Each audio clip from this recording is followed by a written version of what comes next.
President Trump signing a series of executive orders on tariffs hitting countries around the world with rates of up to 41%.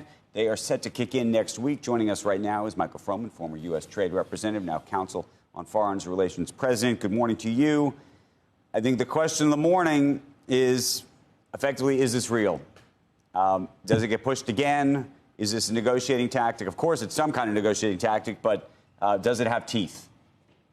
Well, Andrew, if April 2nd was Liberation Day, I think August 1st is the day of reckoning, so to speak. It certainly came out with a series of new tariff rates. It's given them countries until the 7th to implement them, because it does take actually some time to put these new tariffs in through the administrative process in most countries. But as you said, it could be that deadline could be pushed forward. My guess is there'll be a flurry of activity over the next week with countries trying to finalize trade deals and avoid those tariffs going into effect. But it is a clear signal that there's going to be a minimum tariff in this country of at least 10% and as high as 50%, maybe even higher for China, depending on how that truce ends. And we'll have to see how those all get implemented in the other countries. But if you were a gambling man, do you believe that come next week, these actually will be implemented? I mean, I think that's been the fundamental question thus far, which is, every time a deadline's been put on, there's been some form of an extension.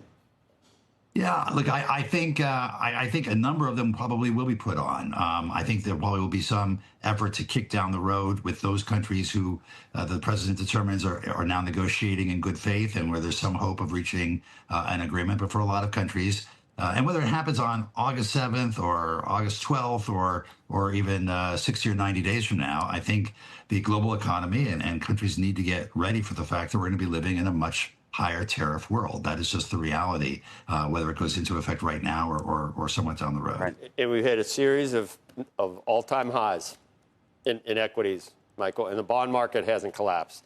And the economy hasn't collapsed. And we've had hardly any inflation, or at least we haven't had resurgent inflation. So that you would think, if he really has always wanted to do this, he's more emboldened than ever to follow through. Well, don't you think, watching the way the president operates?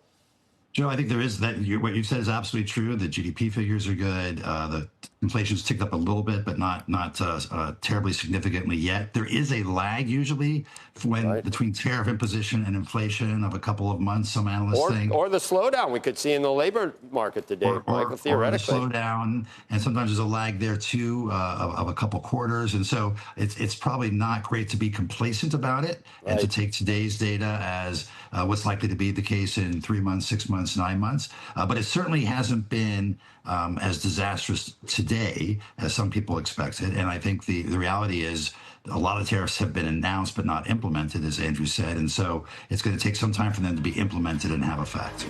So you think there still will be, to the extent we have not seen a meaningful impact, you think an impact is still on the way? I think it's very likely. If you're going to start imposing 10, 15, 25, 30, 50% tariffs on major trading partners, that has to get eaten somewhere. And it's going to get eaten in part by consumers or the manufacturers who import inputs from other countries, and their products are now going to become more expensive and less competitive.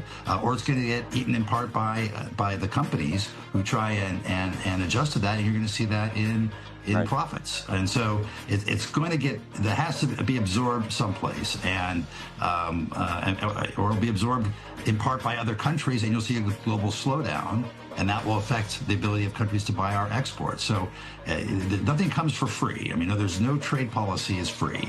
There are always trade-offs, there are always costs and benefits, and while there may be a lag, I think we're going to see some down the road.